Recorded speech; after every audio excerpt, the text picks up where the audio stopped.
I'm Pat Tormey, retired Navy Lieutenant Commander. My father was on the Iowa, which is a sister ship to Wisconsin. So he was on one of these battleships. My father told me some advice on it. He said that the deck's made of wood because of the air conditioning. They didn't have any in those days. That deck looks to be in bad shape. It looks like they're supposed to be sanding that down. People get up with big volcanic rock and just work away at that deck to keep it smooth and shiny. So that's what we're supposed to do. Anyway, the guns you see over there, we shoot that projectile. That's a 16-inch gun, and it's supposed to be able to shoot it 18 miles away with accuracy plus or minus a football. This is the annunciator. It's the famous thing you'll hear in all the movies. So it's got a 1/3 aft, 1/3 forward, all ahead full. That's where that comes from. It actually doesn't do anything. It's not like an accelerator. It just signals the engine room to make more steam, make it go faster. Somebody down there reads that and they hear it. In fact, that's where you hear that noise right here. Somebody will be yelling in here to get their attention if they're about to change the speed.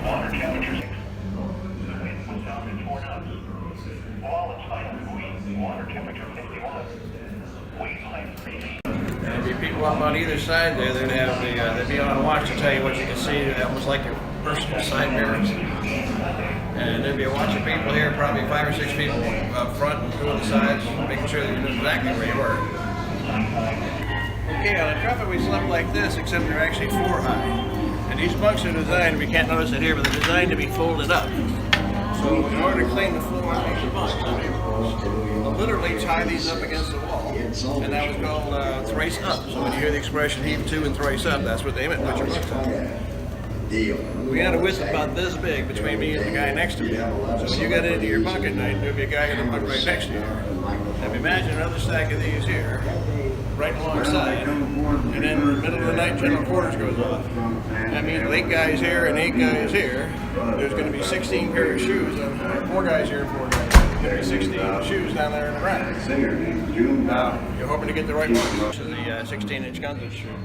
This one here says it's explosive type D, whatever that means, and I think TR stands for tracer, so they can see where the bullet was going to adjust their sights. What's interesting is this one here is a tracer with gas. So apparently they would send 2-part gas that would mix after it hit, so it'd be safe to handle here. This one clearly says TNT, and this one is an illuminating flare. They shoot that up there to up big burst, so people can see what's going on there.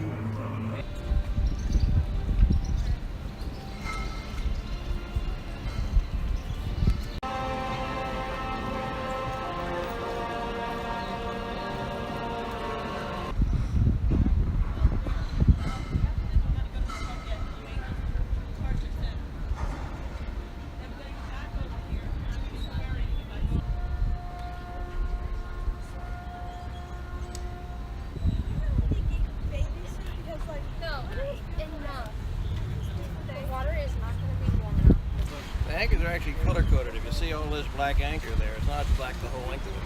Once most of the anchor has been paid out, you get down to the last of it, the anchor is painted yellow. And when you see a yellow anchor go by, they tell you it's time to stop the anchor going out. If you happen to see the red part when it's been painted red, that means get the hell off the forecastle because they may not be able to stop the anchor. That's a true story. Okay, what's interesting about this is the letter Z. Z means it's a watertight door designed to protect light from getting in and out, and it's an outer door. So we have X-ray, zebra, and Zulu. Yeah, this is Zulu. There's a dogger wrench missing here, but normally there's a wrench that sits right in here. So there's a piece of pipe that fits over here, and then you literally dog these down with the wrenches to make that a watertight seal. Behind this door, there'll be another one just like it, and that one will be set so that you can step into a red light to open that door before coming out on the weather deck, just for the night vision protection. And to keep anybody from seeing a flash of white light from somewhere ashore or something.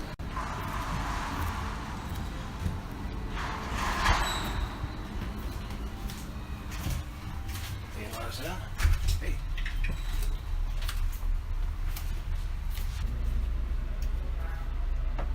Actually fake coffee in the cups, but it's navy green.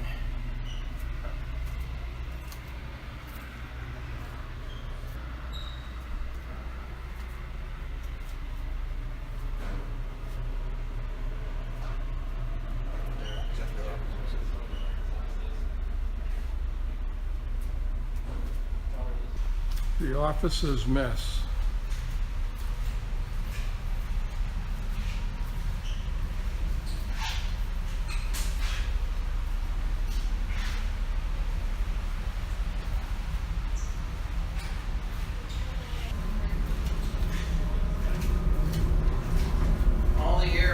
Generally, the ship is running from outside ventilation. You don't have any natural ventilation on a ship, so they can shut it all down when they want to. Some of these handles will do that because you could have a nuclear, biological, or chemical attack and you want to shut down all the air coming in. Even though it's against Navy policy, we did not walk down these stairs. What we did, they're called ladders on a ship. What you do is you grab the rails right here and here, kick your feet out in front of you, and just slide down on your hands, landing on your feet. I was younger and more agile in those days.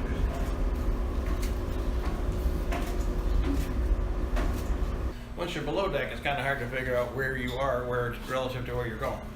So if you look here, this says that we're on the second deck, and that'll be the port side because she's second deck, frame 95, -4-L. That agrees with frame right there, frame 99. And the frames go back and forth. For example, this is frame 103, there's 99. So to go to the bow, you just go down the numbers. These are odd numbers because they're on the port side of the ship, and even numbers on the starboard.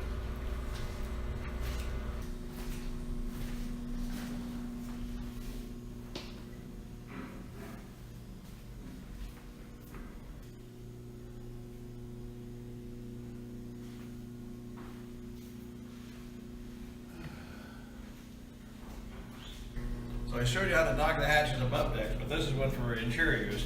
If you look at this, it's kind of common in the movies. You swing this one over, and it will dock all the way around the door at one time. And of course, this is down below decks, so it's primarily used to isolate the ship in case you have a watertight integrity issue. I'm going to go around and test that button to make sure the battle anchors work. If they didn't, I'd have to replace the batteries.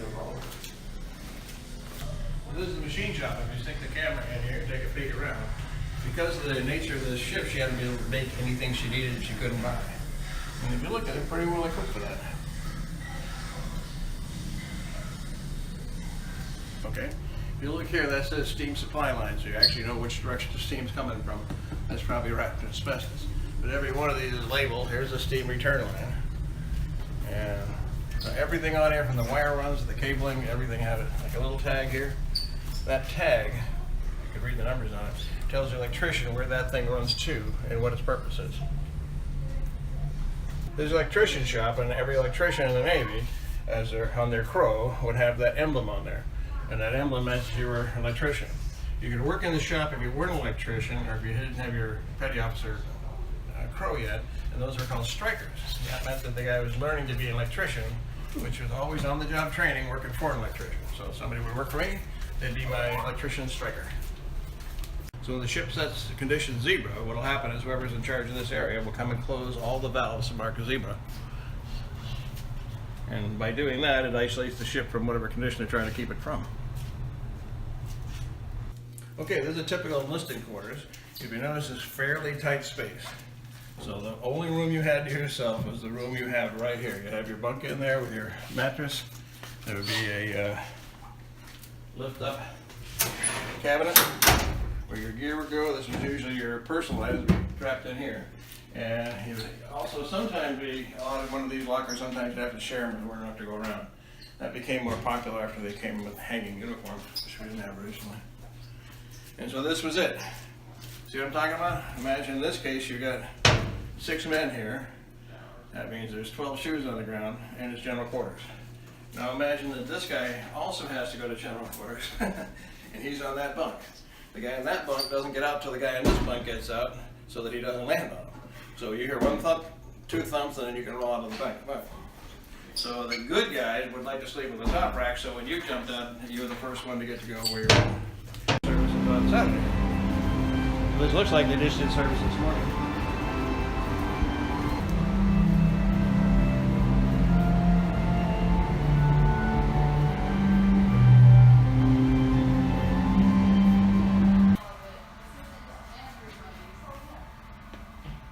So this is junior officer stateroom here. So you get 2 guys in it.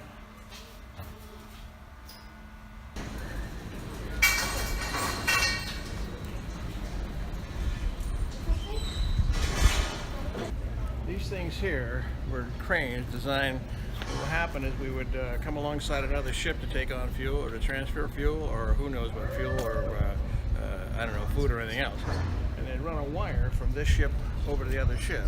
From the wire, they'd then hang the hoses they needed, or they'd run a trolley with pallets on it and move food back and forth as the ships were underway. So a lot of times my job would be to be an electrician standing by on one of these giant winches like this thing here. Just because if the winch broke down, you'd be stuck tied to another ship and all your groceries would be hanging out over the Atlantic.